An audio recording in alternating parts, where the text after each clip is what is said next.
Bismillahirrahmanirrahim. Assalamualaikum warahmatullahi wabarakatuh.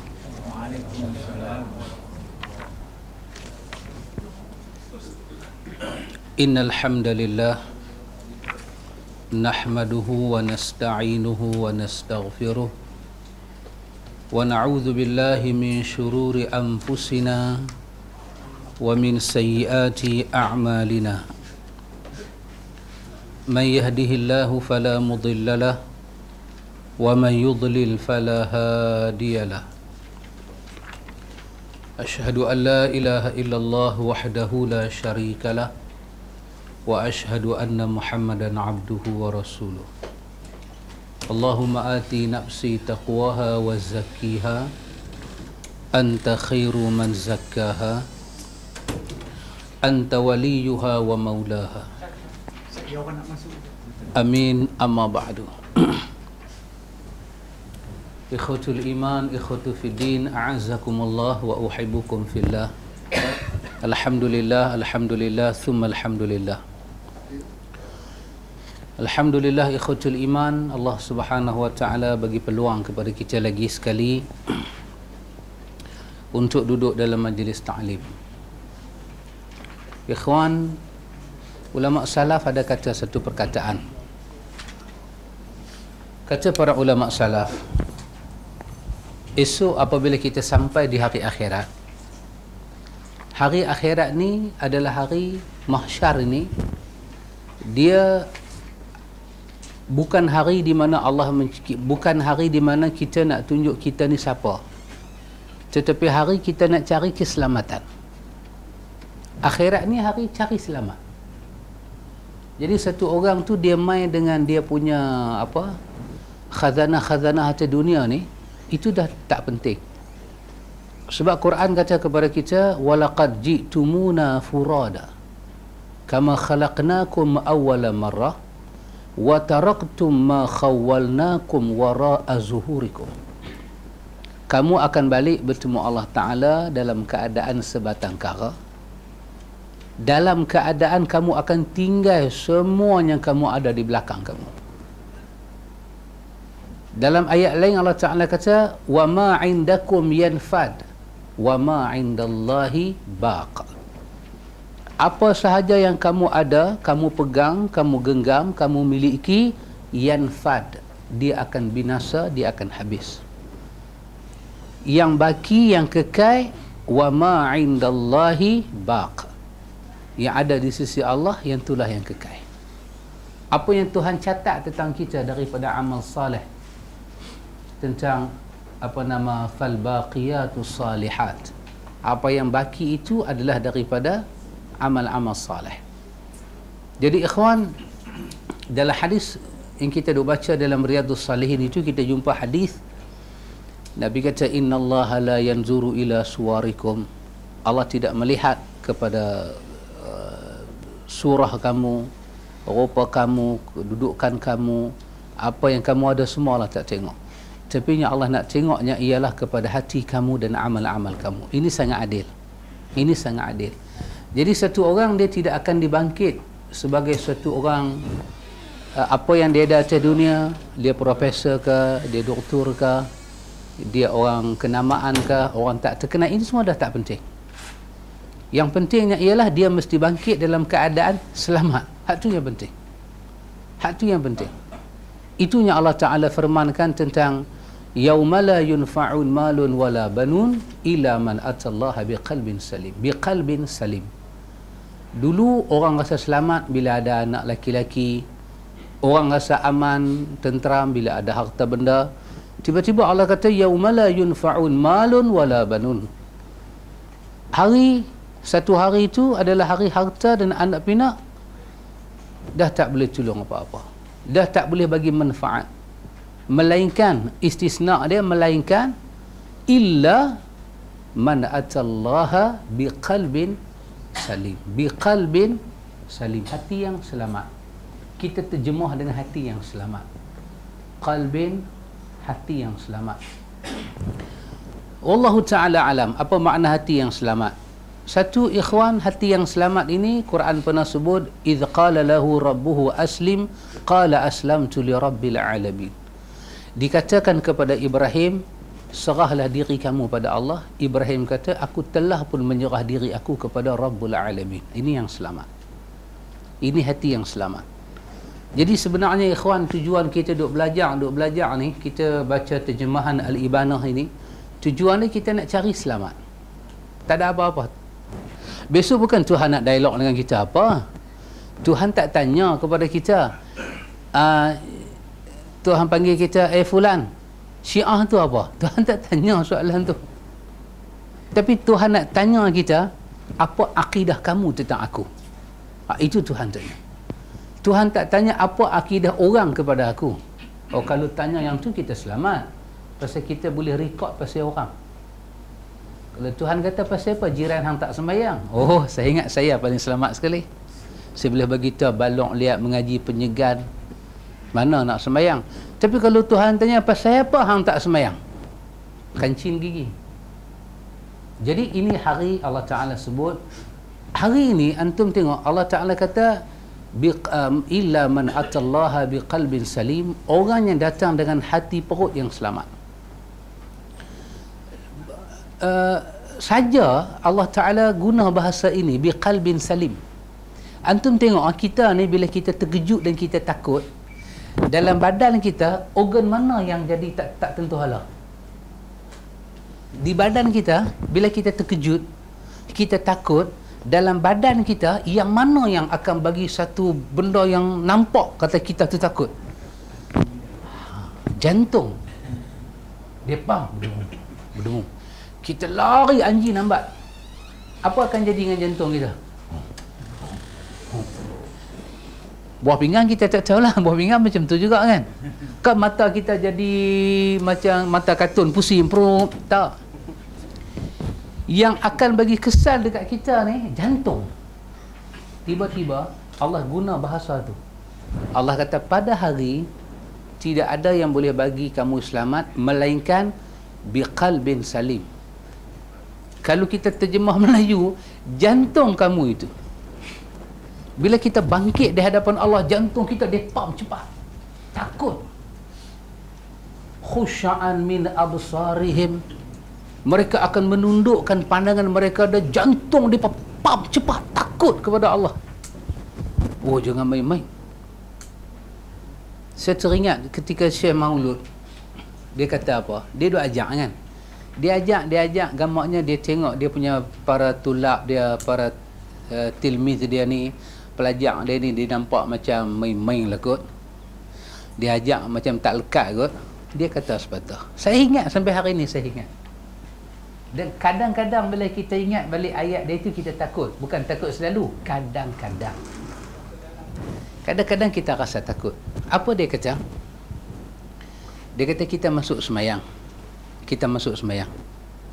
Dia kata bila kita masuk semayang, kita takbir, Allahu Akbar. Sebenarnya bila kita semayang, dia kata, kita nak tunjuk sesuatu pada Tuhan. Kita memang bila kita semayang ni, kita nak tunjuk sesuatu dekat Tuhan. Terutama apa dia? Terutama kita nak tunjuk daripada takbir sampai bagi salam dekat Tuhan. Kita nak tunjuk yang ni lah yang Nabi hang ajak kat aku, kerana tu sampai aku berani tunjuk balik ke hang.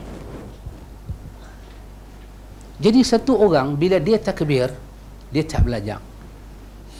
Dia nak pamer benda tu pada Tuhan, betapa berani dia. Berani ke? Sedangkan dalam ihsan, dalam hadis Jibril, ihsan tu Nabi kata seolah-olah kamu tengok Allah. Anta'buduhu ka'annaka tarahu. Kamu seolah-olah ibadat nampak dia. Jadi Tuhan tu ada depan kita, nampak. Tapi fa illam takun tarahu fa innahu yaraka. Kamu tak nampak dia. Mata kita ni tak kuat untuk tengok Tuhan, tapi dia tengok kita. Kita tahu Tuhan tengok kita, cuma kita tak boleh tengok dia. Tapi dia sedang tengok kita. Macam mana hang boleh takbir, macam mana hang boleh rokok. Hang berani rokok depan dia. Hang berani takbir depan dia. Sedangkan hati perut hang tahu kata yang ni Nabi dia tak ajak. Hang ingat dia boleh terima? Hang ingat dia tak buat sesuatu dekat hang? Dia kata aku bila aku semayang, aku baca Quran, tapi aku tak sampai tahap baca Quran, dia kata. Aku baca Quran, kita baca Fatihah, kita baca surah, tapi sebenarnya aku pun tak tahu nak baca macam mana. Sebab apa, ikhwan? Kita duduk depan orang besar, jantung kita dia pump cepat. Macam mana kita nak baca depan Tuhan ni? Tuhan duk tengok kita. Kita nak alun nada macam mana, lafaz macam mana. Kita duk baca kalam dia. Dia kata, aku minta lah satu hari sebelum aku jadi mayat, Tuhan bagi pada aku bacaan hamba di depan pencipta dia. Macam mana kita nak baca depan Tuhan? Masa tu kita nak peduli taranum ke? Masa tu kita masih duk fikir panjang pendek ke? Masa tu kita masih duk fikir markah orang nak bagi ke? Sedangkan dia duk tengok kita, dan kita nak tunjuk sesuatu. Ya Allah, ni aku baca balik kepada hang ayat hang yang hang buk turun kat Nabi hang hari tu. Satu hamba tahu Tuhan duk tengok dan kepala dia tunduk ke bawah. Dia nak baca nada apa dia nak baca, nada tiru orang, ataupun dia kena memilih bahasa rentah ayat yang keluar daripada hati perut dia sendiri. Kata Syekh Maulud, yang ni aku minta hampa yang belajar fikir elok-elok. Hari kita balik bertemu Allah adalah hari semua nak selamat. Masa tu aku tak kenal hampa, hampa tak kenal aku. Aku tak cari hampa, hampa tak cari aku. Mak hampa yang mengandung hampa, bersalin untuk hampa, semua yauma yafirrul mar'u min akhi. Itu suami dan isteri. Itu suami dengan isteri. Yafirru al mar'u min akhi. Lari. Ummi lari daripada abi, wa sahibatihi wa bani. Suami, isteri lari, kawan lari, mak bapak semua lari. Aku memang tak jumpa hampa. Jadi belajar bagi hampa selamat depan Tuhan. Walaupun orang kata hampa bodoh, tak apa. Belajar supaya hampa selamat depan Tuhan. Oh subhanallah, ikhwatul iman, ini saya katakan perkataan orang-orang salaf, orang-orang yang berakidah salaf. Dia ingatkan kita, dia ingatkan kita. Jadi itu sebagai muqaddimah, ikhwan. Baik, muka surat 112. Saya punya tanda muka surat 112.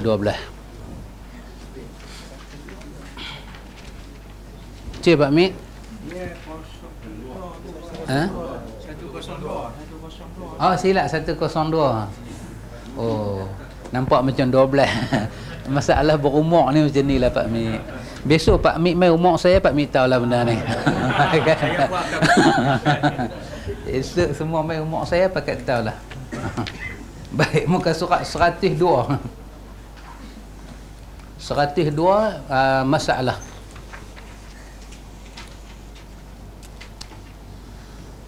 Iaitu di bawah di bawah tajuk Al-Quran. Al-Quran adalah kalam Allah, bukannya makhluk. Imam Abu Hasan Al-Asy'ari sedang membawa seberapa banyak hujah yang dia boleh bawa untuk menolak terutamanya puak Jahmiyah, menyatakan kalam Allah ni ada dua macam. Kalam yang ada di sisi Allah, kalam yang telah Tuhan cakap. Apa yang Allah dah cakap, maka itu semuanya makhluk. Apa yang Tuhan tak cakap lagi, duk ada kat dia, yang tu qadim. Pasal dia tak cakap lagi. Yang dia dah cakap, dia cakap dengan Musa ke, dia buat turun dalam Zabur ke, Taurat ke, Injil ke, Quran ke, ni semua makhluk.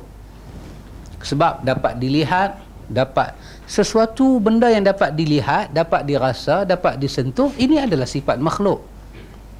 Tuhan mana kita boleh lihat, kita tak boleh sentuh dia, kita tak boleh rasa dia. Itu baru Tuhan. Ini semua guna akal lah. Ini kita kata puak-puak ra'yi, puak-puak ra'yi. Ni kosong lagi ada sahabat. Di sini ada kosong lagi. Baik. Muka surat 102, Imam Abu Hasan Al-Asy'ari nak menjawab kepada Jahmiyah ini. Dia nak mengumpul dalil-dalil Jahmiyah, dia soal balik Jahmiyah untuk menyatakan kesalahan Jahmiyah pada menyatakan kalam yang telah Allah tuturkan itu makhluk. Tidak, dia tetap adalah kalam Allah, bukan makhluk. Quran tetap kalam Allah yang bukan makhluk. Baik. Dia kata, kemudian dikatakan kepada mereka, jika kalian mengira bahawa Allah Subhanahu wa taala berbicara kepada Musa dengan ucapan yang telah diciptakan pada sebatang pohon, jika kamu mengira bahawa Allah bercakap dengan Musa dan percakapan Allah Ta'ala itu Allah beri kepada syajar, kepada pokok yang Nabi Allah Musa lalu itu, kalau kamu kata yang bercakap itu adalah pokok, kalam Allah beri kepada pokok, pokok bercakap, maka itu bermakna yang bercakap itu adalah pokok dan pokok itu makhluk. Apa yang keluar daripada makhluk adalah makhluk, bukan daripada Tuhan. Kalau kamu kata demikian, berarti kalian juga menganggap bahawa Allah juga telah mencipta kalamnya pada sepotong daging, pada sepotong daging paha. Sebab benda-benda pelik yang jadi dekat Nabi ni bukan satu. Kan kisah Nabi Allah Musa, kita dah cerita dah ayat dia dalam surah Taha. Nabi Allah Musa nampak cahaya daripada belakang pokok. Maka puak Jahmiyah kata itu menunjukkan kalam Allah adalah makhluk. Allah itu khalik, tapi kalam dia makhluk. Kenapa? Allah pindahkan kalam dia kepada pokok yang bercakap. Baik, Imam Abu Hasan Asy'ari kata, baik, nak tanya lagi satu soalan. Pernah juga terjadi dalam riwayat, ketika Nabi nak makan daging pada bahagian paha, tiba-tiba daging tu kata, jangan makan aku, sebab pada aku telah dibubuh racun. Lah nak tanya, daging ni dah sembelih dah binatang tu, boleh cakap tak? Mana boleh cakap? Impossible. Tak boleh cakap. Baik, daging yang bercakap tu nak kata apa? Apa dia isyarat? Isyarat dia Allah nak bagi tahu kepada Nabi Muhammad jangan makan daging tu. Tapi Tuhan tak direct kata dekat Nabi, Jibril bawa wahyu. Allah bagi satu mukjizat berlaku, daging tu bercakap. Daging tu kata jangan makan aku. Jadi kalam daging tu, kalam Tuhan ke kalam daging? Sebab daging tu benda mati mana boleh bercakap? Ini soalan dia kepada Puak Jahmiyah. Ini juga mengharuskan kalian untuk menyatakan bahawa kalam yang didengar Rasulullah sallallahu alaihi wasallam adalah kalam Allah Taala. Kalam Allah Taala, Nabi dengar. Nabi dengar suara tu yang orang lain tak dengar. Allah bagi Nabi dengar. Di kalam tu kalam apa? Kalam Tuhan atau kalam daging? Dia tanya. Jika Allah berbicara dengan ucapan yang telah dikatakan pada daging tersebut adalah hal mustahil, lantas mengapa kalian mengingkari jika dikatakan mustahil Allah mencipta kalamnya pada sebatang pohon? Ini membuktikan bahawa ucapan makhluk bukan kalamullah. Kamu terimakah yang bercakap dengan Nabi Allah Musa tu pokok? Kamu terima? Kalau pokok boleh bercakap, kenapa daging mati tak boleh cakap? Kalau ditolak yang bercakap itu bukan pokok, kalam Tuhan yang bercakap di belakang pokok, Allah, kalam tu ada pada Allah, tetapi Allah datangkan min wara'i syajar, daripada belakang pohonnya Musa nampak tu, pada kawasan Zi Tuwa tu wahyu turun. Maka kalau itu kita terima kalam Allah bukan pohon, maka di sini juga kita boleh katakan daging itu bercakap bukan bahasa daging, tetapi Allah bagi Nabi faham dengan bahasa Nabi faham. Nabi dengar suara daripada daging, daging tu kata jangan makan aku daripada tabuk racun. Tapi kamu nak terima tak daging tu boleh bercakap? Ataupun kamu nak kata pada daging itu kalam Tuhan? Kalau kita kata pada daging itu kalam Tuhan, bermakna Tuhan pesan jangan makan dia. Rupanya Tuhan ni boleh dimakan. Lagi tak masuk akal. Tengok Jahmiyah nak kelupang kat mana. Jika menurut kalian erti kalamullah adalah mencipta kalam, maka mengharuskan kalian untuk menyatakan bahawa Allah berbicara dengan ucapan yang telah diciptakan pada daging tersebut. Jika mereka menjawab ya, maka dikatakan kepada mereka berarti menurut pendapat kalian bahawa Allah mengucap jangan kamu makan aku kerana aku beracun, Maha tinggi Allah atas perkataan dan kedustaan mereka dengan ketinggian yang sebenar-benarnya. Jika mereka katakan mustahil Allah menciptakan kalamnya di sepotong daging, dijawab, demikian juga mustahil Allah menciptakan kalamnya di sebatang pokok, di sebatang pohon. Jadi Imam Abu Hasan dia layan pokok Jahmiyah ni dengan akal yang boleh terima, bukan berlebihan. Kan dalam hadis Nabi kata apa? Nabi kata di antara kebinasaan umat dulu, yang pertama biikhtilafi ala anbiyaihim. Depa suka khilaf dengan Nabi depa, suka buat tak sama. Nabi ajak lain, depa buat lain. Yang kedua apa dia? Bikathrati sual. Depa suka banyak tanya. Jadi banyak tanya di sini bukan banyak tanya ingin ambil tahu, tapi banyak tanya dalam bentuk nak pelikih. Kita memang bertanya, kita tak faham. Kenapa hadis ini sahih? Kenapa ini dhaif? Apa punca sahih? Apa punca dhaif?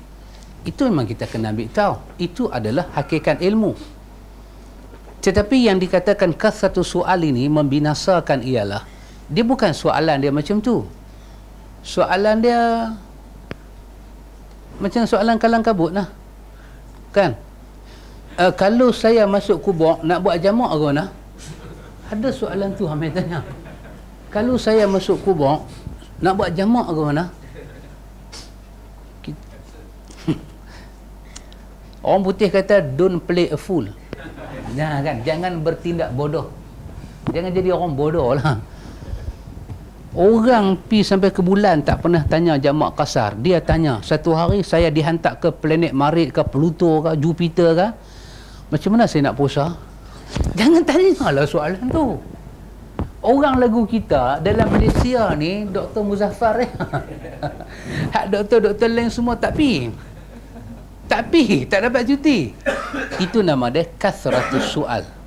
Contoh dia Bani Israel, malaunuha, apa warna dia, lembu tu bakar ke bakarah ke, lembu tenggala ke duk saja ke, besar mana.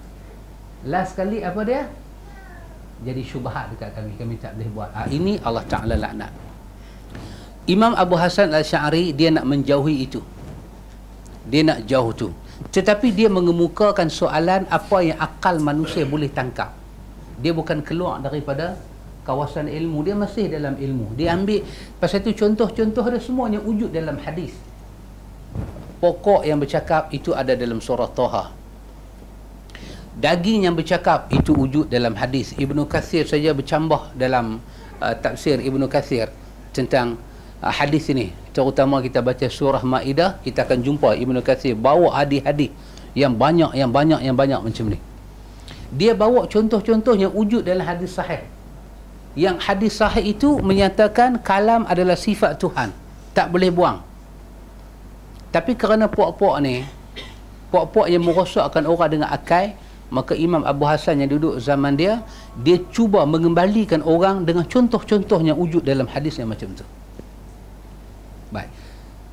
Kalau kita kata mustahil Allah Ta'ala menggunakan daging itu Tuhan cakap, dan mustahil suara yang keluar daripada daging itu suara Tuhan, sebab bahasa dia jangan makan aku, jangan makan aku. Kalau itu kalam Tuhan, Tuhan pesan dekat Nabi dia jangan makan aku. Satu. Yang kedua, Tuhan kena racun sebab aku telah diracun. Tanya dekat Jahmiyah, setuju tak ni kalam Tuhan? Dia kata mana boleh.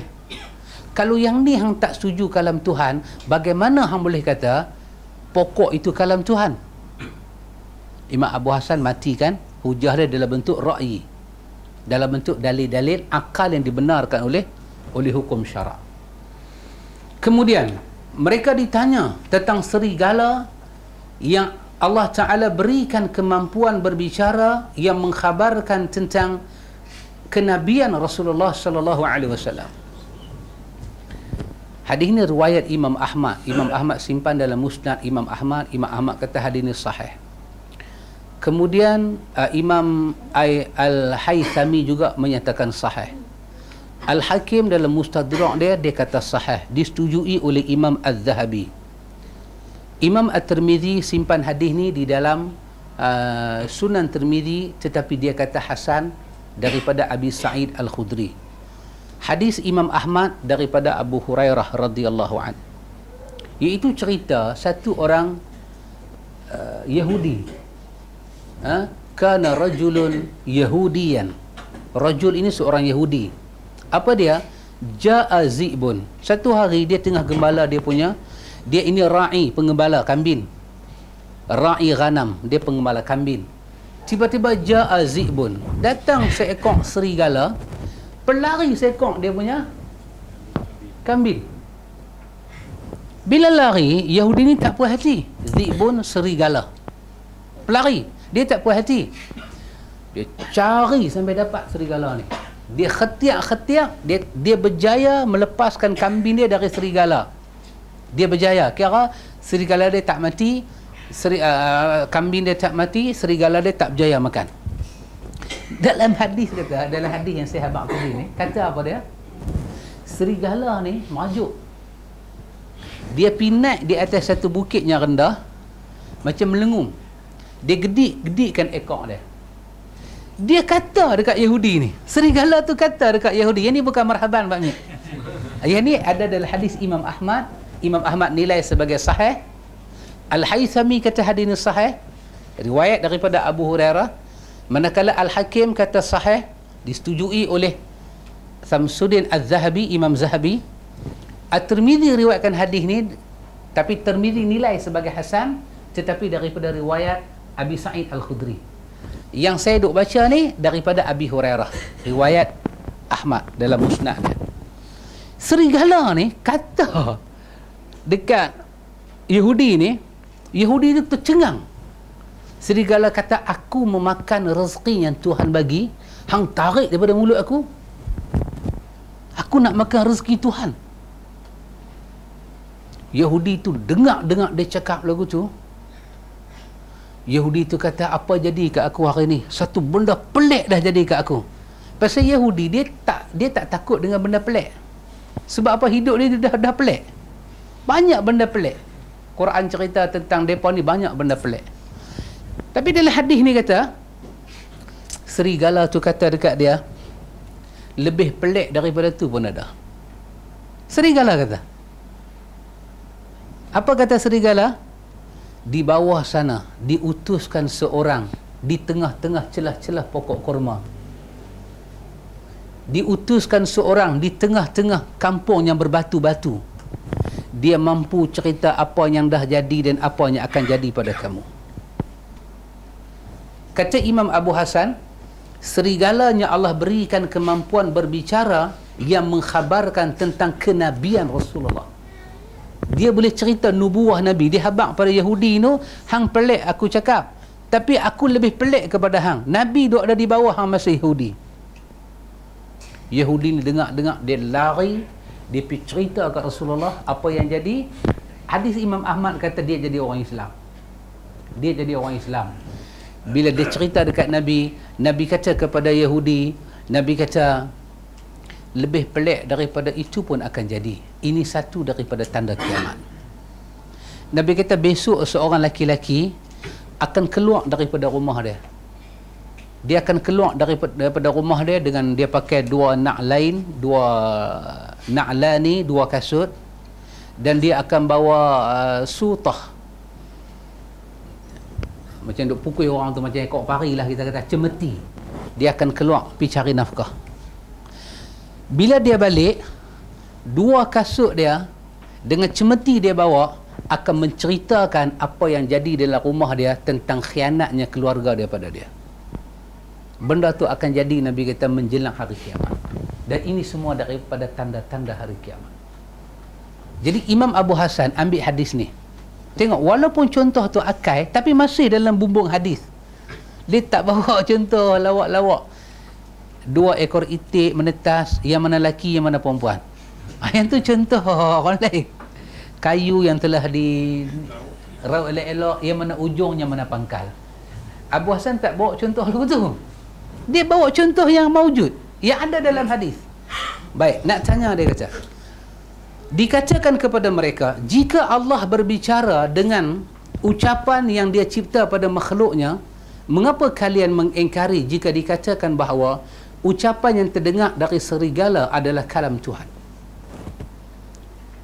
Kamu kata Tuhan boleh bercakap, Tuhan bagi suara Tuhan kat pokok bercakap, maka itu dikatakan Quran itu wahyu yang turun pada Musa, bukan kalam Tuhan tapi makhluk. Kau boleh terima perkataan Tuhan ada pada pokok, maka kerana itu jadi makhluk. Lah aku nak tanya dekat hang, serigala ni bercakap, serigala ni bukan bercakap pasal PRU13, dia bercakap pasal apa? Pasal nubuah, kenabian. Dia bercakap pasal nubuah. Lah suara serigala tu adakah kalam Tuhan? Sebab serigala bukan sifat dia cakap macam tu. Adakah itu kalam Tuhan? Hingga keanehan ini sebagai bukti bahawa ucapan tersebut adalah kalam Allah. Hal ini memaksa mereka untuk menyatakan bahawa serigala tersebut tidak berbicara dengan ucapan tersebut, dan ucapan tersebut adalah kalam Allah. Sebab seekor serigala tak dapat berbicara sebagaimana sebatang pohon tidak dapat berbicara. Jika seekor serigala menyatakan ucapan tersebut, dan jika kalam dicipta pada pohon, lantas mengapa kalian mengingkari bahawa pohon menyatakan ucapan yang telah diciptakan padanya? Ya Musa, sesungguhnya aku adalah Allah, Maha tinggi Allah atas apa yang mereka katakan dengan ketinggian yang sebenar-benarnya. Mana kita boleh terima serigala itu bercakap itu sebagai kalam Tuhan? Tak boleh terima. Maka kalau tak boleh terima, maka kita kena kata apa? Kita kena kata itulah kalam Allah yang Allah letak di belakang makhluk dia. Sebab kalam wahyu Allah kepada Musa, wahai Musa, innani anallah la ilaha illa ana fa'budni wa aqimis salah li dhikri, datang daripada belakang pohon, bermakna itu adalah kalam Allah, bukan kalam pohon. Maka ternyatalah kalam Tuhan, dia adalah kalam Tuhan, kalam makhluk adalah kalam makhluk. Benda paling mudah kan, kalau kita duk belajar ni, kalau kita kata kalam Tuhan makhluk, di antara sifat makhluk apa dia? Binasa. Makhluk akan mati. Adakah kalam Tuhan akan mati? Kalau kita nisbah kalam Tuhan tu makhluk, orang, binatang, rimau, manusia mati. Bila mati, kalam kita pun mati. Orang tua kata kan, rimau mati tinggal belang, manusia mati tinggal apa? Batang rokok. Yang tu lah yang dia dan petik ke bawah. Manusia mati tinggal apa? Tak ada apa. Semua just memory. Tuhan tu ada, dia bercakap. Kerana kalam yang keluar daripada dia tu makhluk, maka satu hari dunia akan kiamat. Bila dunia akan kiamat, habis kalam dia. Kalau kalam dia habis, macam mana kutukan Tuhan pada orang kafir akan habis dengan kiamat? Kutukan Allah pada iblis akan habis dengan kiamat, kerana kutukan itu kalam Tuhan. Allah kata orang kafir masuk neraka, itu kalam dia.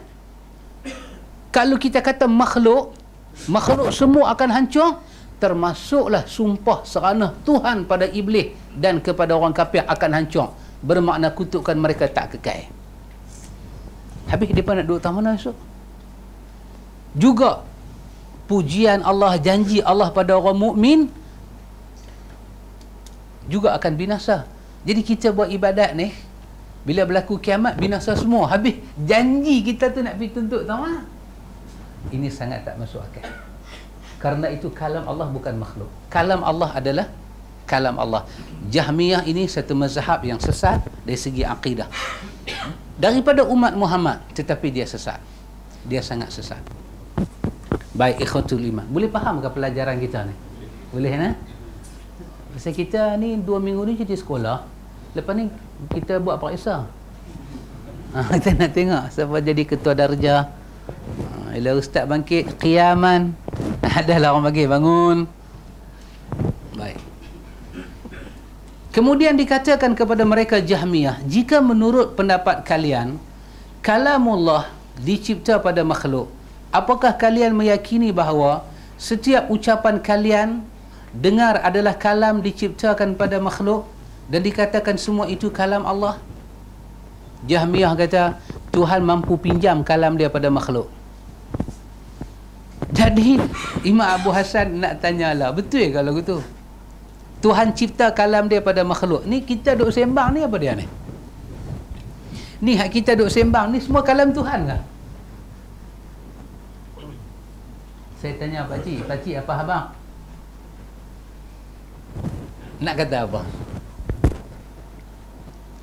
Tuhan meminjamkan kalam dia pada makhluk. Tuhan pinjam kalam dia pada pokok, pada serigala, pada daging. Itu semua kalam Tuhan. Kita juga makhluk dia. Ni kita duk sembang ni, kalam Tuhan kah? Tak, ni kalam kita. Kalam Tuhan, kalam Tuhan. Tapi Jahmiyah kata, Tuhan boleh pinjamkan kalam dia pada makhluk. Yang mana Tuhan pinjam pada makhluk, kita namakan makhluk. Oh, tak betul. Itu sekali-kali tidak betul. Nah, dalam riwayat disebut bila Nabi Allah Musa alaihi salam, Qurtubi juga sebut riwayat ini, Ibnu Katsir juga sebut riwayat ini. Nampaknya ketika berlaku tahqiq dalam tafsir Qurtubi, muhaqqiq nampaknya bersetuju kisah ini ada daripada riwayat-riwayat tafsir yang kita dengar, kita tidak tolak dan kita kita terima dia. Kenapa diterima? Sebab ada dalil-dalil daripada Nabi menyebut apa riwayat yang dialog di antara Musa dengan Tuhan ini, Nabi pernah menyebut. Di antaranya Nabi Allah Musa alaihi salam, dia pernah meminta kepada Allah Ta'ala satu kalimat dia nak pakai sebagai zikir yang siapa pun tak bisa pakai, siapa pun tak pernah pakai, bagi kat dia, dia nak pakai itu berzikir. Maka Allah Subhanahu wa Ta'ala wahyukan kepada Nabi Allah Musa, iaitu kalimah la ilaha illallah, jadikan dia sebagai zikir. Nabi Allah Musa kata, Nabi sebelum aku pun dah pakai dah yang ni, aku mau yang dia tak pakai. Allah kata pada Nabi Allah Musa, dah ini ada sokongan dalam hadis Tirmizi, dalam Riyadhus Salihin, dalam bab zikir ada hadis ni. Nabi kata, afdalu zikri la ilaha illallah.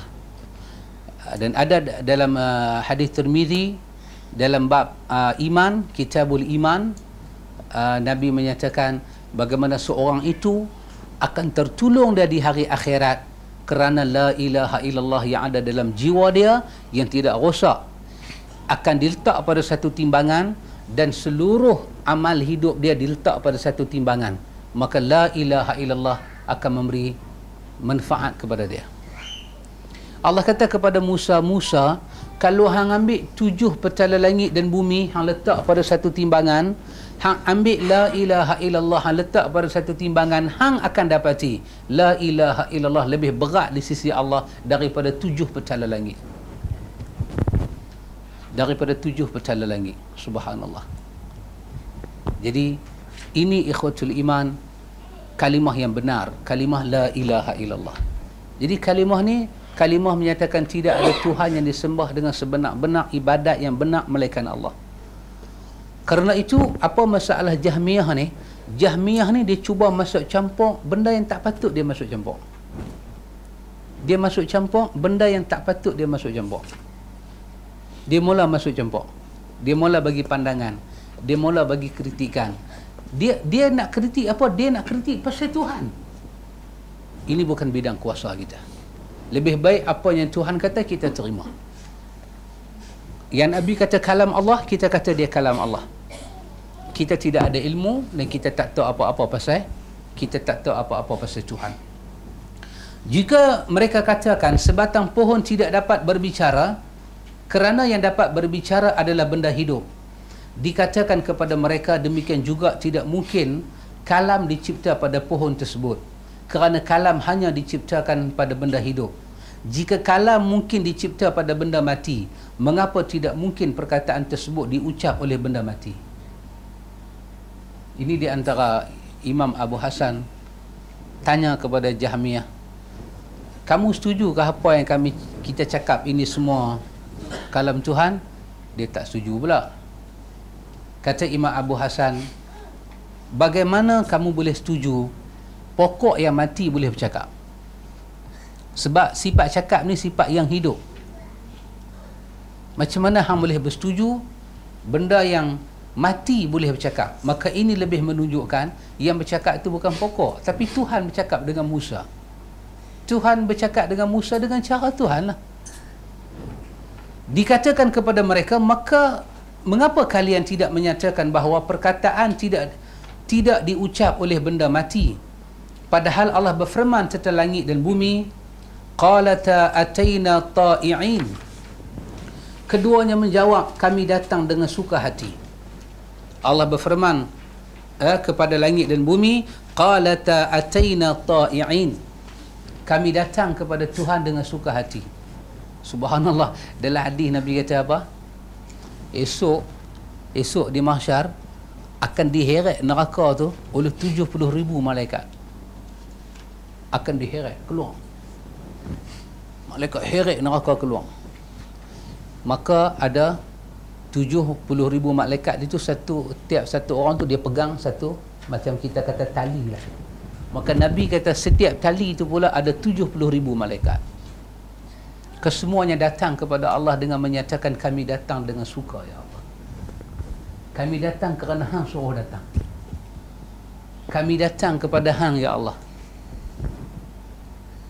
Imam Abu Hasan Al-Asy'ari kata kepada puak-puak Jahmiyah ini, Allah Subhanahu wa taala dia bercakap dengan hamba-hamba, wahyu Allah Ta'ala yang turun kepada para nabi, bukan turun pada semua orang, turun kepada para nabi. Allah yang pilih cara dia, Allah yang tentukan bahasa dia, Allah yang menciptakan kepahaman dia. Ini langsung kita tak terlibat. Imam Abu Hasan, masalah, anda tengok dia berbuah masalah ni maksud dia apa dia? Lagi satu hujah untuk menolak pandangan Mu'tazilah, pandangan Jahmiyah. Kemudian dikatakan kepada mereka, bukankah Allah Ta'ala telah berfirman kepada Iblis, wa inna alaika la'nati ila yaumiddin, sesungguhnya kutukanku tetap atasmu sampai hari pembalasan. Tentunya mereka akan menjawab benar. Kata Imam Abu Hasan, ambil ayat ni baca pada Jahmiyah. Ayat ni ada tak ada dalam Quran? Ada. Surah Sad ayat 78. Allah kata, wa inna alaika, sesungguhnya ke atas engkau ini Iblis, la'nati ila yaumiddin, laknat aku sampai hari kiamat. Semalam dalam apa? TV1 kan, TV1 lah, dia duk cakap pasal tajuk dia, rusuhan bukan penyelesaian. Pasal ni lah, pasal PIU 13 lah ni Pak Mik. Ada pihak tak boleh menerima kekalahan.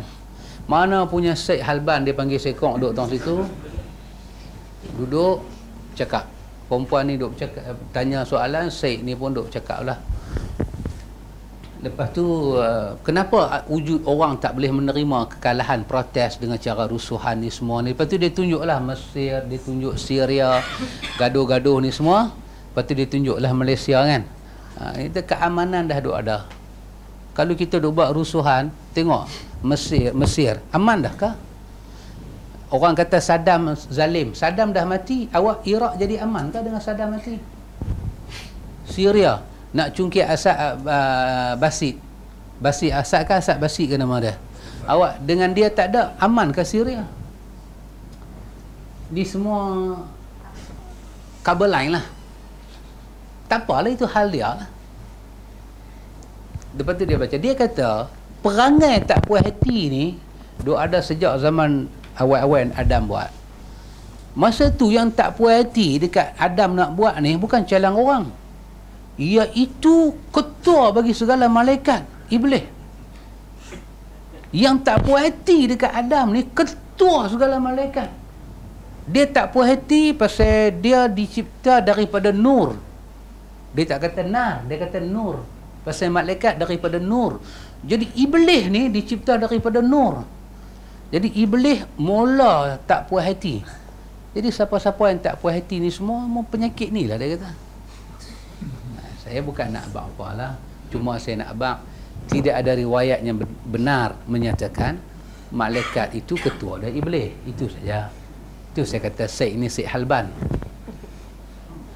Kita ni kalau nak, kita selalu saya kata kan, tayar kereta kita panjat, kita pijak kereta sampai terbalik balik sana. Orang tanya awak sampai kereta terbalik, nak berkeluar tayar. Jack sikit berkeluar tayar sudahlah.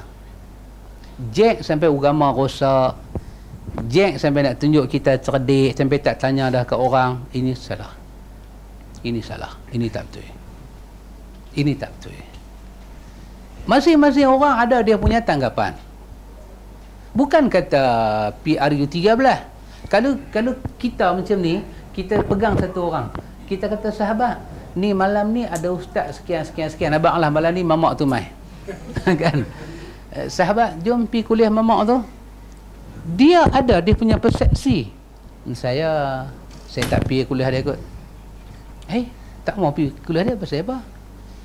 Dia mengajak kitab Buddha kah? Dah, dia mengajak Al-Ibanah. Awak sahabat tak mau pergi. Bila dia tak mau pergi, dia ada benda yang dia diterima. Pasal apa dia tak mau pergi? Pasal apa dia tak mau pergi? Saya bukan tak mau pergi, dia mengajak semua okey. Hari tu saya lalu tepi jalan, dia minum air soya Cina. Mamak mana tak tahu sih. Dia kata saya sudah nampak dia minum air soya Cina. Lagu ni kau Ustaz Sunnah wal Jamaah. Nampak? Lepas tu saya pergi Johor, saya tengok dia masuk kedai Cina, dia makan kedai Cina. Jadi saya ingat ini bukan ustaz nah, dia semua buah putat nah. Dia kata lagu tu. Jadi itu hak dia. Takkan kita nak kata dia tak menerima takdir, Allah mentakdirkan si fulan jadi ustaz. Tak. Dia bukan tolak takdir, cuma dia ada alasan. Pasal apa dia tak boleh terima ustaz tu? Itu tidak bermakna dia tak mengaji agama, dia pergi mengaji ustaz lain. Yang kita duk kata dia tak terima takdir ni, why? WHY. Pasal apa? Ya, pasal apa? Demikian PRU. Pelan-pelan. Dia tak boleh derah-derah, dia pelan-pelan. Ada orang dia terima. Pasal apa dia terima? Dia ada persepsi dia. Ada orang dia tak boleh terima. Tak boleh terima bukan bermakna tak menerima takdir. Takdir terima. Tu, perempuan India yang kena rogol, mereka buang daripada kereta api. Ada baca surah apa? 6 orang ke 7 orang.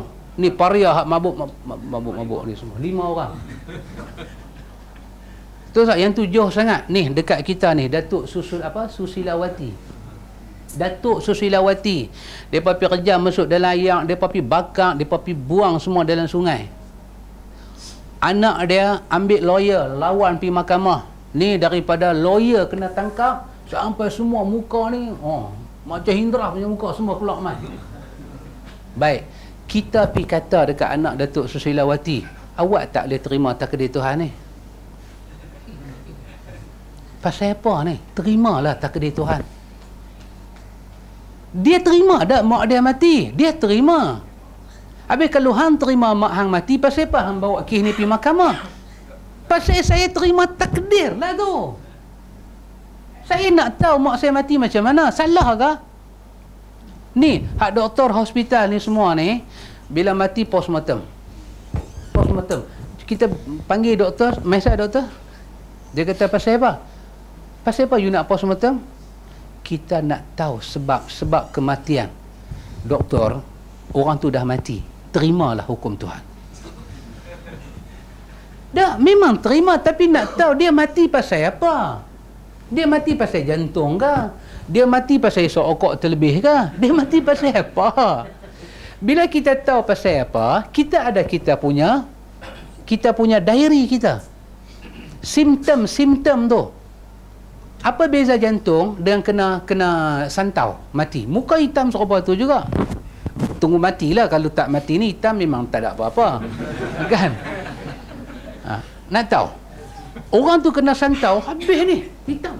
Bila dia ada jantung, simptom dia sama. Postmortem, nak ambil tahu. Kenapa you marah doktor? Kenapa you kata doktor ini kalau postmortem satu mayat lain semua mangkit, huru hara jadi? Mayat mana nak mangkit? Come on baby, don't tell me that. Jadi satu orang yang mana sabarlah. Kita ni ahlu sunnah wal jamaah. Cakap cara ahlu sunnah lah. Bukan nak apa pun, nak tahu macam mana prosedur kalah, macam mana prosedur menang. Kita pinang anak orang kan. Kita pinang anak dia. Tak apa tengok kan. Dia minta kat kita sampai 14,000. Dia kata 14,000. 14,000 tu bersih dia tu. Kita tanya dia balik. Kita kata macam ni pakcik. Yang kata 14,000 tu macam mana? Mas kahwin berapa? Belanja hangus berapa? Tanya Pak Mik, dia buka silat. Hang satu orang yang tak tahu nikmat Tuhan. 14,000 lah, tanya apa? Tak nak tahu aja 14,000 tu apa dia, mas kahwin berapa, belanja hangus berapa. Jangan duk tanya, mau anak aku masuk, tak mau belah bang. Apa tu? Nak tahu saja berapa mas kahwin. Yang tu pun dia pun nak bagi tahu, kata tak terima takdir Tuhan. Lah ni duk mengaji akidah apa ni? Tapi jangan cerita orang lah, ni saja tak ada apa-apa. Saya tak suka ambil tahu benda tu, tapi dah tengok televisyen semalam. Dia bila tengok dia jadi macam dia jadi macam ada dia kalau tak cerita dia jadi tak bernafas. Tu yang tak suka tengok TV semua tu. Kan?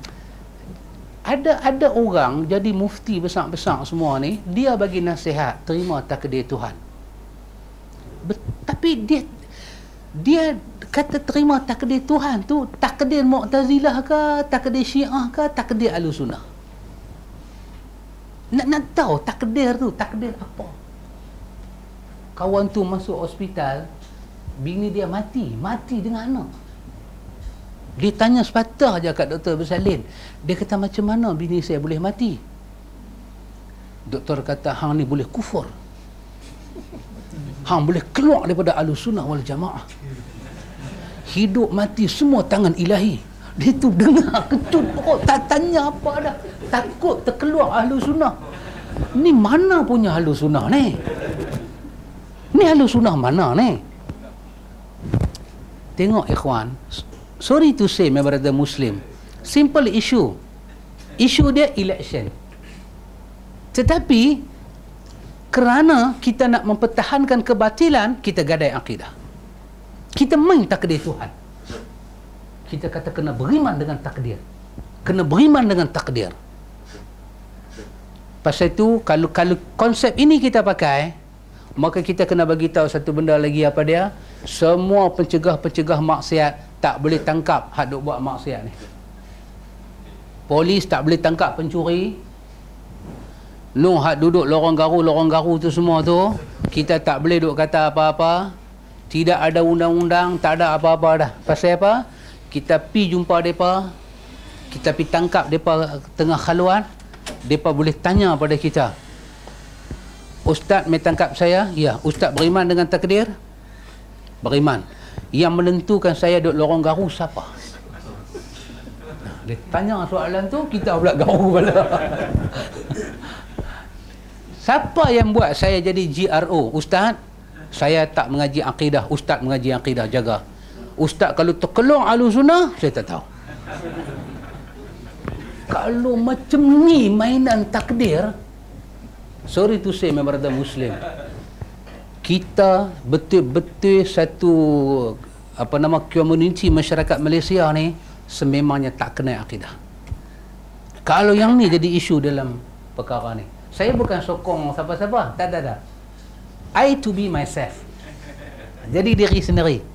Tapi apabila bercakap pasal takdir, dia ada kena mengenal dengan kita, dengan buku kita duk baca Aqidah Ahlussunnah. Jangan main takdir. Jangan main takdir. Orang cacat, orang tanya pada Syekh Utsaimin tentang beberapa isu lahir dalam keadaan tidak normal. Lepas tu kemajuan ni semua ada, kan? Lepas tu buat pembedahan macam mana dengan benda ni. Adakah ini lawan takdir Tuhan? Syekh Utsaimin jawab apa dia? kata Syekh Utsaimin, satu orang tu dikatakan cacat, macam mana kita punya pembandingan? Kita banding tang mana yang kata cacat tu? Tentu kita kena banding dia dengan orang yang sempurna lah. Dia beranak mai, tangan dia sebelah kiri ni dia cabang lagi 2. Jadi dia ada 15 jari balik ni. Kita kata dia cacat. Pasal apa? Pasal tak ada kelahiran macam tu. Maka Syekh Utsaimin kata, buat pembedahan, kembalikan dia pada asal kejadian. Ini langsung tidak ada kena mengena dengan ubah ciptaan Tuhan, tak ada. Yang ubah ni lahir sempurna elok macam orang lain, cuma dia tak berkenan hidung duk tang sini. Dia kata asyik-asyik beranak hidung tang sini. Semua all design lah dia kata. Kan semua pattern lama, buat pattern baru, dia buh hidung tepi ni. Dia tutup tang sini, dia buka serombong tang sini. Yang ni mengubah ciptaan Tuhan. Yang ni tak terima takdir. Satu perempuan, dia perempuan lain semua lahir sebagai perempuan. Dia seorang aja beranak, bulu badan macam beruang. Perempuan mana saya tak tahu lah. Ini contoh. No, daripada tangan ni sampai sini kalah mamak makan kambing tu. Mamak makan kambing terik berbulu. Perempuan ni lagi berbulu, beruang pun golek kepala. Oh, bukan spesies kami. Bayang, dia nak menikah macam mana? Kan, nak menikah. Selama-lama duduk dengan suami nak pakai baju macam ni. Suami kata, hang apa ni? Buka lah sikit, sampai tak steam langsung. Buka lah sikit. Suami cakap. Ini suami. Kan? Jadi, dia nak bagi tahu macam mana kat lelaki dia. Kata Syekh Utsaimin, apa dia? Dia kena kembalikan diri dia kepada yang sempurna. Apa dia? Lihat perempuan-perempuan lain, apa sempurna. Dia boleh buang bulu badan dia semua. Ya. Dia boleh makan ubat bagi bulu badan tu tak naik. Pasal apa? Itu bukan normal. Itu ujian Allah. Yang bukan ujian apa dia? Beranak cantik semua, pergi makan bagi bulu naik. Kata hang perempuan, naik bulu rumah macam perempuan. Saya tak maulah, tak syok. Dia pergi makan sampai misai naik, janggut naik. Tapi perempuan, nama Safarina. Nama tu Safarina, name tag. Alamak, awak pergi naik janggut kalah aku. Kita ada tengok dia, kita nak masuk minta dia. Maka yang ni tak boleh. Yang ni yang mengubah cipta Tuhan.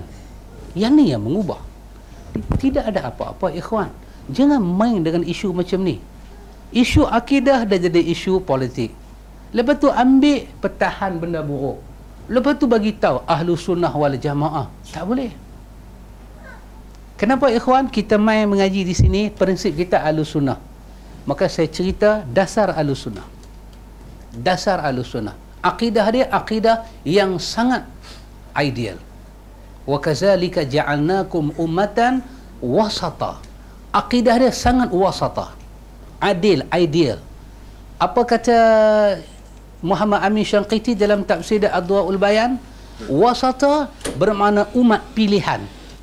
Umat yang dipilih agamanya, dipilih prinsipnya, dipilih kelahirannya, dipilih kewujudannya, dan diberi pada mereka apa yang telah dipilih oleh ilahi. Kita ambil benda tu, kita jadi ummah. Kita jadi ummah yang sebenarnya ikhwatul iman. Baik, tengok ikhwatul iman. Baru ni di Karua lagu tu lah juga. Saya pergi duk tengok jam. Saya buka cerimata, jadi rabun jauh lah. Jauh tak nampak. Duk tengok. Duk rasa timing tu cantik. Berhenti 10 suku. Rupanya kali-kali jam besar, pukul 11. Tapi baca ilmi tak apalah. Ada no time, no road and no jalan and no limit. Baik, saya habiskan yang ni je. Baik. Dikatakan kepada Jahmiyah, ini ayat 78 surah Sad. Wa inna 'alaika la'nati ila yaumiddin. Sesungguhnya kutukanku tetap atasmu sampai hari pembalasan. Tentunya mereka akan jawab benar. Jahmiyah akan jawab betul, ayat ni betul. Dikatakan kepada mereka, jika kalam Allah makhluk dan makhluk itu akan musnah, konsekuensinya jika Allah memusnahkan semua makhluk, bererti laknat Allah terhadap iblis juga berakhir, dan iblis tidak lagi sebagai makhluk terlaknat. Ini juga bererti meninggalkan agama dan menolak firman Allah. Sesungguhnya telah tetap laknatku atas kamu sampai hari kemudian. Nak kata macam mana? Jadi iblis tu dia tak laknat sampai bila-bila lah. Jadi bahaya kalau dikatakan kalam Allah itu bukan kalam Allah. Dikatakan kalam Allah itu makhluk, sangat bahaya. Kewajipan sembahyang akan terhenti, kewajipan puasa akan terhenti, semua akan terhenti, bahaya. Jika laknat tersebut tetap hingga hari kemudian, iaitu hari pembalasan atau hari kiamat, sebagaimana firman Allah Maliki Yaumiddin, iaitu hari pembalasan, kemudian iblis tersebut kekal dalam neraka selamanya dan terlaknat dengan kalamullah alaika la'nati, berarti kalam itu tidak boleh musnah. Dan ini membuktikan bahawa kalamullah bukan makhluk, kerana makhluk berkemungkinan tidak ada. Jika kalam Allah tidak mungkin bersifat tidak ada, berarti kalam Allah bukan makhluk. Ini Imam Abu Hasan Al-Asy'ari nak memberi kepada kita hujah-hujah. So, habis tak ada kita baca banyak kan, ada benda faham dan benda tak faham. Yang kita faham tu kita mau ingat. Saya ingat semuka je per habis bang 4 minit lah. Alam-alam ciluk perkasam. Orang kata kan, alam-alam yang seokok per habis yang sebatang tu. Satu muka aja. Kemudian dikatakan kepada mereka, jika marah, redha dan murka Allah tidak dikatakan makhluk. Allah marah, Allah murka, semua Tuhan begitu dalam Quran. Dia marah iblis, dia marah orang bunuh orang. Orang bunuh orang ni Allah Ta'ala kata aku bagi laknat, aku murka pada dia. Dia bagi tahu marah dia. Marah, murka, redha Allah Ta'ala, kita nak kata apa? Makhluk kah? Apa? Sebab dia datang dengan kalam Tuhan. Allah menceritakan sifat dia. Allah kemudian dikatakan pada mereka, jika marah, redha dan murka Allah tidak dikatakan makhluk, mengapa kalian katakan kalam Allah itu makhluk? Murka Allah, Jahmiyah kata itu bukan makhluk, itu adalah qadim pada dia, istilah qadim pada dia. Kita Ahlussunnah kita tak pakai istilah qadim, tapi dia pakai istilah tu. Dia kata itu bukan makhluk. Kata Imam Abu Hasan, bagaimana hang boleh kata marah Tuhan, redha Tuhan bukan makhluk, tapi kalam Tuhan makhluk? Sebab apa? Daripada kalam Tuhan menceritakan sifat tu.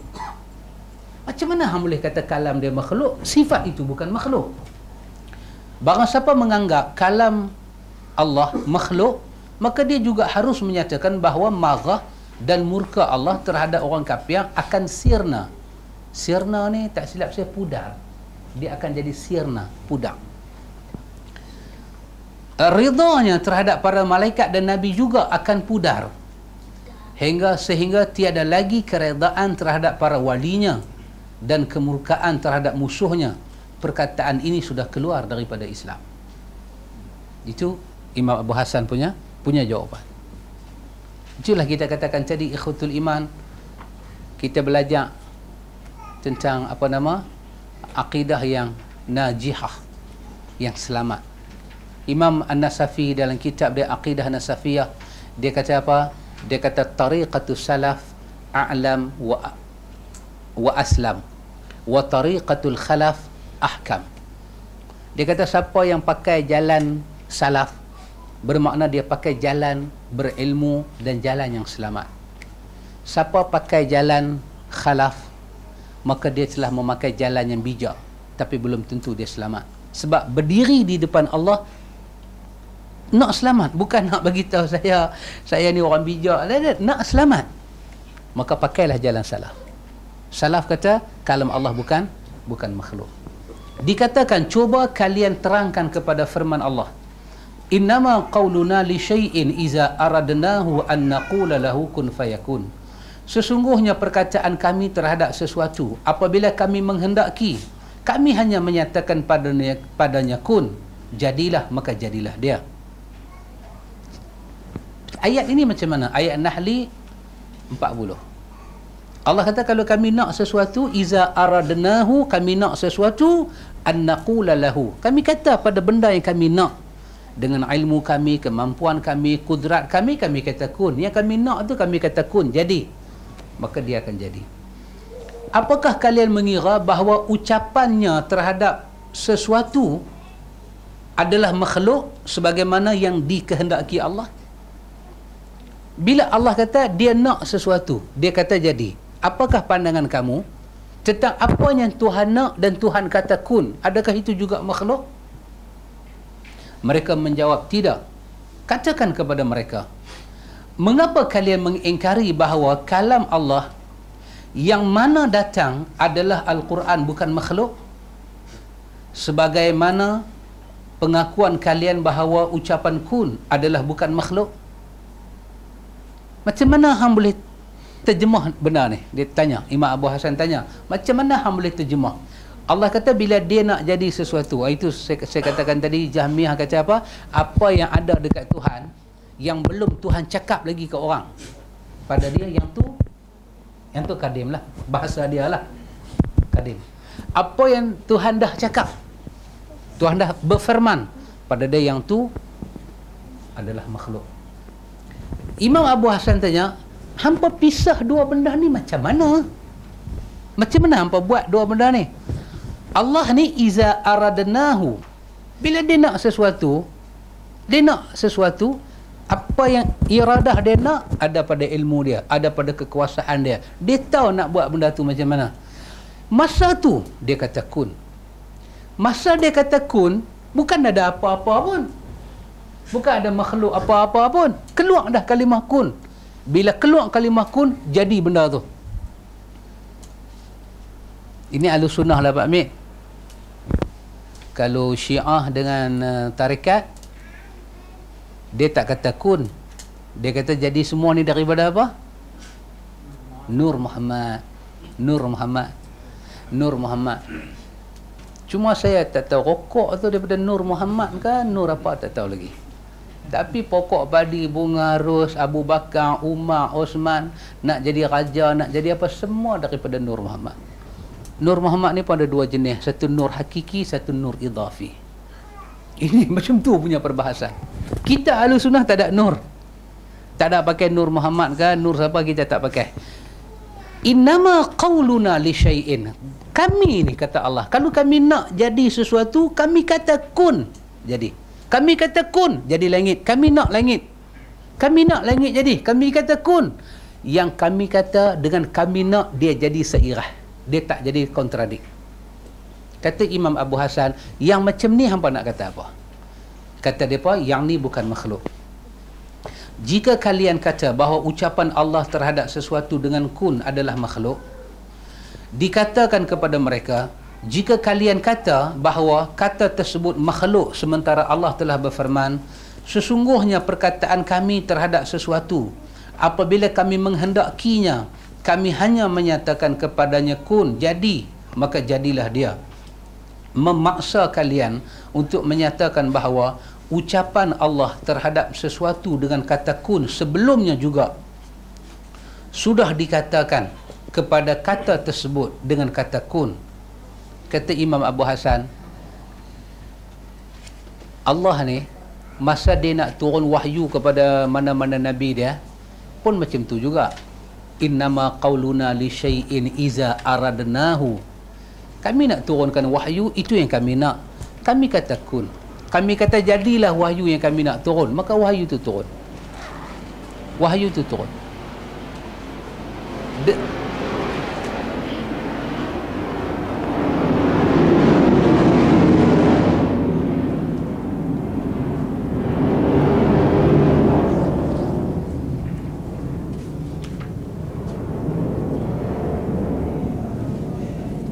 Semua duk praktis lah, praktis nak perang.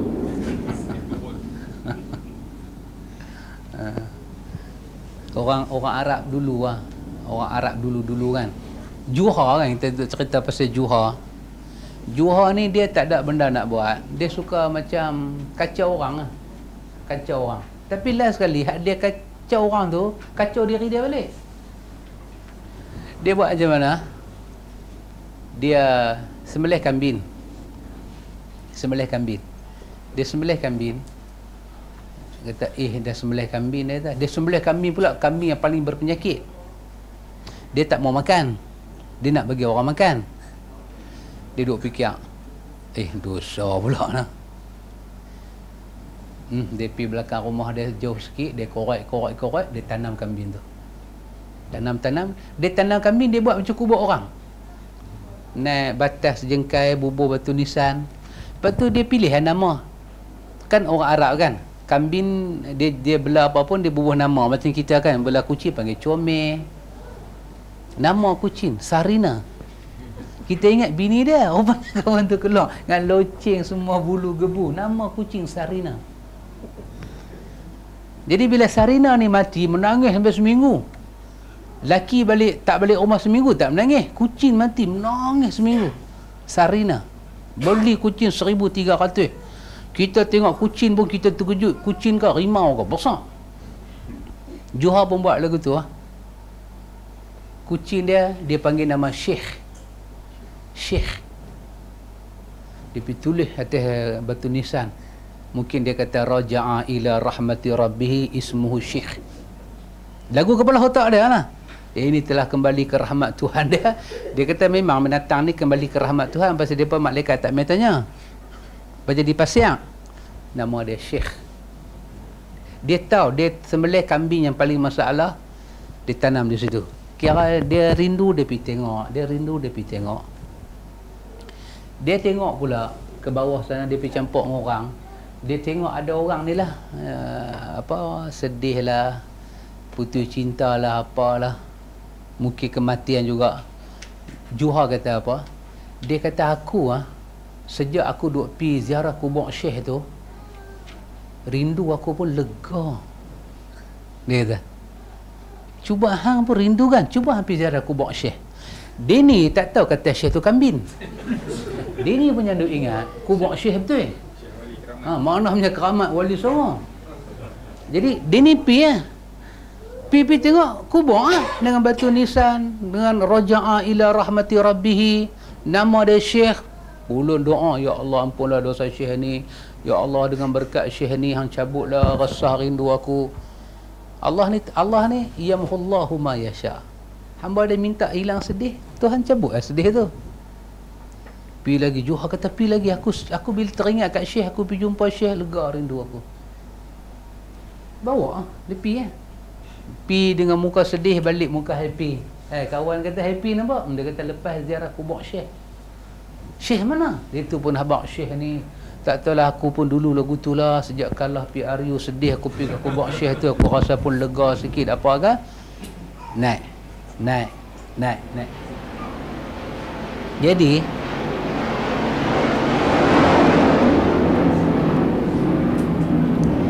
terkenal lah kubur Syekh ni.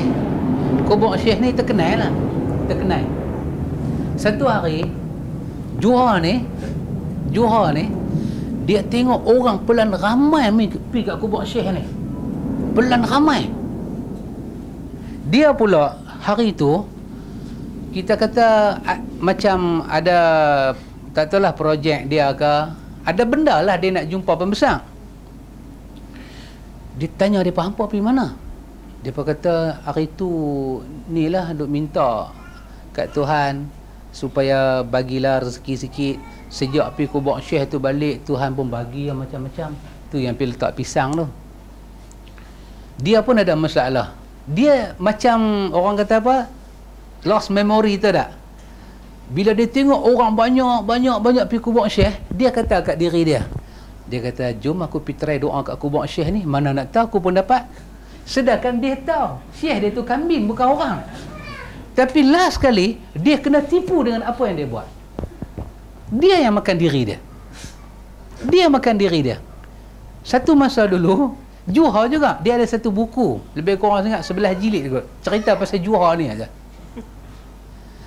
Johar ni bahasa kita Pak Pandiang lah. Dia perkena orang. Macam mana dia perkena? Dia turun pergi ke pekan, dia jumpa orang. Dia kata, "Noh, pergi kah?" Raja buat kenduri, pergi ke? Saya pergi pukul 4 habis. Orang kampung buat ambil.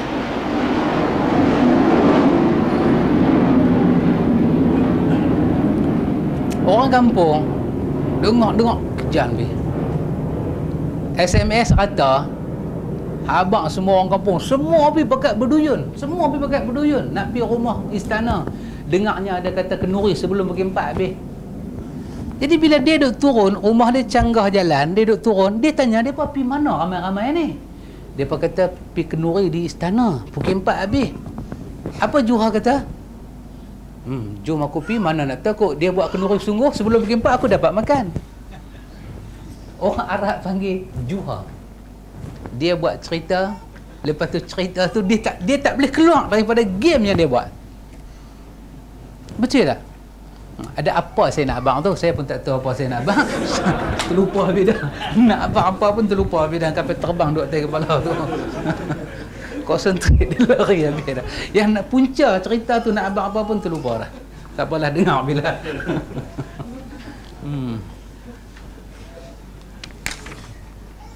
Tak boleh pindah, dia tak main dah. Kita berhenti dekat ni lah. Masalah muka surat 105 kita berhenti tang situ. Wallahu a'lam.